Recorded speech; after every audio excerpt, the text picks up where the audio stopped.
امریکہ میں 2025 کے پہلے دن دو مختلف واقعات میں 15 افراد مارے گئے جبکہ 35 سے زائد زخمی ہوئے۔ حیران کن طور پر ان دونوں واقعات میں استعمال ہونے والی گاڑیاں ایک ہی کمپنی کے ذریعے کرائے پر لی گئی تھیں اور دونوں گاڑیوں میں سوار مبینہ حملہ آوروں کا تعلق امریکی فوج سے تھا۔ پہلا واقعہ ریاست لوئیزیانا کے شہر نیو اورلینز میں پیش آیا، جس میں ایک شخص نے نیا سال منانے والے افراد پر گاڑی چڑھا دی، جس سے 14 افراد ہلاک ہو گئے اور 30 سے زائد زخمی ہو گئے جبکہ حملہ آور پولیس کے ساتھ مقابلے میں مارا گیا۔ اس واقعے کی انتہائی دلخراش CCTV فوٹیجز بھی سامنے آئیں جن میں دیکھا جا سکتا ہے کہ ملزم کیسے بے رحمی کے ساتھ ہجوم پر گاڑی چڑھا رہا ہے اور لوگ خوفزدہ ہو کر اپنی جان بچانے کے لیے آگے پیچھے بھاگ رہے تھے، جبکہ ملزم کے مارے جانے کے بعد یہ خبر بھی سامنے آ رہی ہے کہ مذکورہ شخص، جس کی شناخت شمس الدین جبار کے نام سے ہوئی ہے، وہ ایک سابق امریکی فوجی تھا اور وہ ممکنہ طور پر داعش سے متاثر تھا۔ خبر رساں ادارے رائٹرز کے مطابق ایک سابق امریکی فوجی جس کی گاڑی پر داعش کا پرچم لہرا رہا تھا، اس نے امریکی ریاست لوئیزیانا کے شہر نیو اورلینز کے مشہور فرینچ کوارٹر میں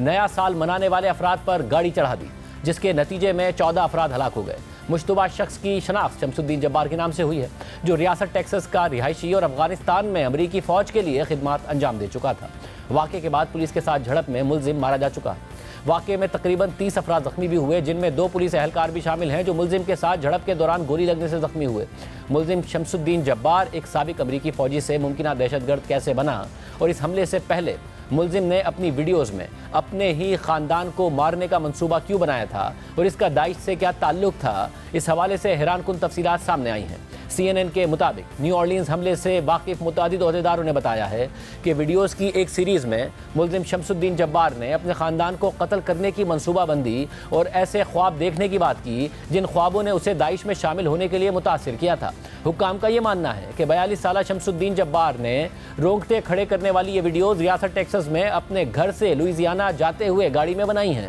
یہ ویڈیوز بدھ کی صبح 1:29 سے 3:02 کے درمیان ملزم کے فیس بک پیج پر پوسٹ کی گئی۔ ویڈیوز کے بارے میں بریف کیے گئے 2 عہدیداروں کے مطابق ملزم شمس الدین جبار نے ویڈیوز میں اپنی طلاق کا حوالہ دیا ہے اور کہا ہے کہ کیسے اس نے پہلے اپنی فیملی کو ایک سیلیبریشن کے لیے اکٹھا کر کے قتل کرنے کا منصوبہ بنایا تھا، لیکن بعد میں اس نے اپنے پلانز تبدیل کر دیے اور داعش میں شامل ہو گیا، اور اس حوالے سے اس نے اپنے کئی خوابوں کا حوالہ دیا ہے جن سے وہ داعش میں شمولیت کی طرف راغب ہوا۔ CNN کے مطابق قانون نافذ کرنے والے حکام ملزم کی بنائی ہوئی ویڈیو سمیت اس کے فون اور لیپ ٹاپ کا جائزہ لے رہے ہیں تاکہ یہ تفصیلات معلوم کی جا سکے کہ وہ ایک سابق فوجی سے کس طرح خطرناک مجرم بن گیا، جبکہ اس کے فیملی ممبرز بھی اس بات کا پتہ لگانے کی کوشش کر رہے ہیں کہ وہ کیسے غلط راستے پر چل پڑا۔ مجرم کے والد 65 سالہ رحیم جبار اور اس کے بھائی 24 سالہ عبد الجبار نے CNN کو بتایا ہے کہ وہ شمس الدین جبار جیسے نرم گو شخص کو اس حملے کے ساتھ جوڑ نہیں پا رہے ہیں۔ شمس الدین جبار کے بھائی کے مطابق وہ بہت خوش اور دھیمے مزاج کا تھا، اسی وجہ سے یہ بات ناقابل یقین ہے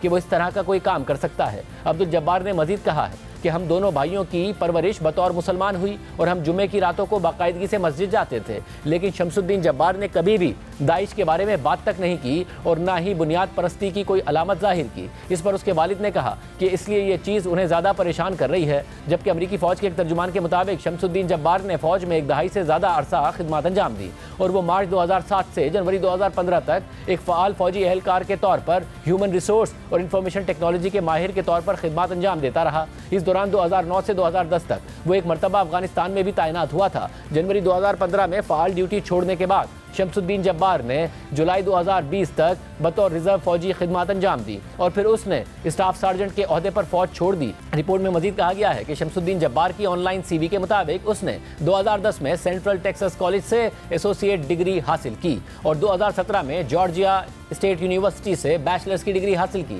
دونوں ڈگریاں کمپیوٹر سائنس اور انفارمیشن ٹیکنالوجی سے متعلق تھیں، جبکہ ٹیکساس ریئل اسٹیٹ کمیشن کے ریکارڈ کے مطابق شمس الدین جبار نے 2019 میں ریئل اسٹیٹ کا لائسنس حاصل کیا جو 2023 میں ایکسپائر ہو گیا تھا۔ ریکارڈز میں یہ بھی بتایا گیا ہے کہ اس نے 2018 سے 2021 کے درمیان مختلف ریئل اسٹیٹ کلاسز میں بھی حصہ لیا تھا۔ پبلک ریکارڈز میں اس نے ٹیکساس اور جارجیا میں کئی کمپنیوں کے ساتھ رجسٹرڈ ہونے یا ان سے وابستہ ہونے کا ذکر بھی کیا ہے، جبکہ عدالتی دستاویزات کے مطابق شمس الدین جبار نے اپنی 2 بیویوں سے طلاق لے لی تھی۔ 2012 میں طلاق کے فوراً بعد اس کی پہلی بیوی نے اس پر چائلڈ سپورٹ کے لیے مقدمہ دائر کر دیا تھا، جس پر عدالت نے شمس الدین جبار کو پیسے ادا کرنے کا حکم دے دیا تھا۔ 2020 میں